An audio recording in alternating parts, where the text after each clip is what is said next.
একদিন বিরতির পর মাঠের প্রস্তুতিতে ব্যস্ত বাংলাদেশ দল।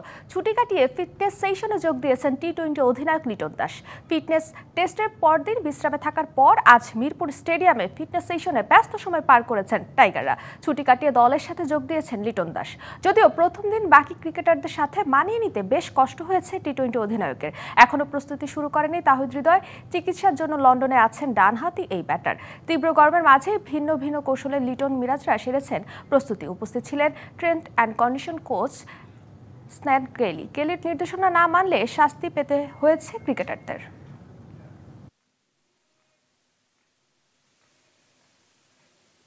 ক্রিকেটারদের অনুশীলন সম্পর্কে সবশেষ খবর জানাতে সরাসরি চলে যাচ্ছে সহকর্মী মোহাম্মদ নাজিমের কাছে। নাজিম, আমরা জানি লিটন আজকে ক্যাম্পে যোগ দিয়েছেন, তাওহিদ হৃদয় থাকতে পারেনি। সবকিছু মিলিয়ে আজকের অনুশীলনটা কেমন দেখছেন আমাদের জানাবেন।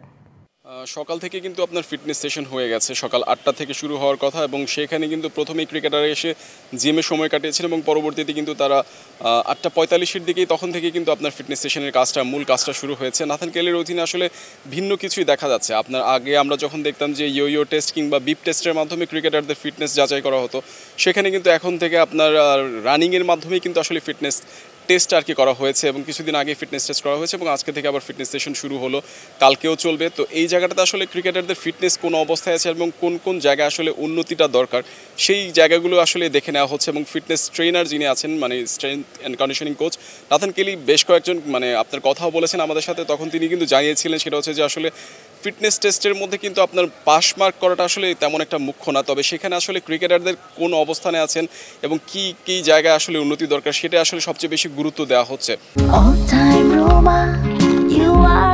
All time Roma, taste it, love it.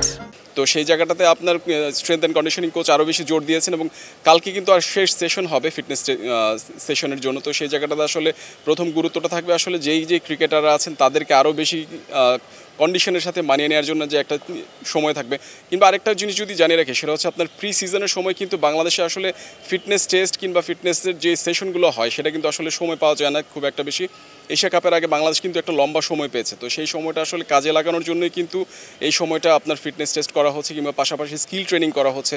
তো এটা কিন্তু আলটিমেটলি আপনার ক্রিকেটারদের জন্যই ভালোই হবে, কারণ উপকৃত হবে, কারণ তারা পরবর্তীতে যে আপনার যে কন্ডিশনে খেলতে যাবে সেখানেও গরম থাকবে এবং সেই কন্ডিশনের সাথে আসলে মানিয়ে নেওয়ার জন্য একটা চেষ্টা থাকবে, কিংবা পাশাপাশি সেখানে ভালো করার জন্য যে আগে থেকে বাংলাদেশ যে প্রস্তুতিটা নিয়ে যাচ্ছে সেটা কিন্তু বাংলাদেশের পারফরমেন্সেও প্রতিফলন দেখার একটা উপক্রম কিংবা একটা উপায় থাকতে পারে। তো সেই জায়গাটাতে আরেকটু যদি যোগ করি সেটা হচ্ছে আপনার লিটন দাস আজকে থেকে আপনার ক্যাম্পে যোগ দিয়েছেন এবং ছুটি কাটিয়ে এসেছেন, এবং পাশাপাশি যদি তাহিদ হৃদয়ের কথাও বলি, তিনি কিন্তু এখনও পর্যন্ত যোগ দিতে পারেননি। চিকিৎসার জন্য যতটুকু জানতে পেরেছি যে চিকিৎসার জন্যই সে লন্ডনে আছেন, এবং পরবর্তীতে যখন আপনার স্কিল ট্রেনিংটা হবে তখনই কিন্তু তার যোগ দেওয়ার কথা রয়েছে। তো এরই মধ্যে যখন আপনার আপনার 15 তারিখ থেকে স্কিল ট্রেনিং শুরু হওয়ার কথা এবং পাশাপাশি 19 তারিখ পর্যন্ত চলবে, পরবর্তীতে 20 তারিখ আপনার সিলেট যাওয়ার পর সেখানে কিন্তু আপনার আলাদা একটা ক্যাম্প করবে বাংলাদেশ। এশিয়া কাপের আগে যেভাবে আপনার কন্ডিশনিং ক্যাম্পটা আসলে সেই মূল ক্যাম্পটা কিন্তু আপনার সিলেট থেকেই শুরু হবে। পরবর্তীতে নেদারল্যান্ড সিরিজ দিয়ে বাংলাদেশ কিন্তু মূল প্রস্তুতিটা শুরু, তখন আপনার খেলে 3 ম্যাচের টি-20 সিরিজ খেলবে নেদারল্যান্ডসের বিপক্ষে। নাজিম, আপনাকে অনেক ধন্যবাদ।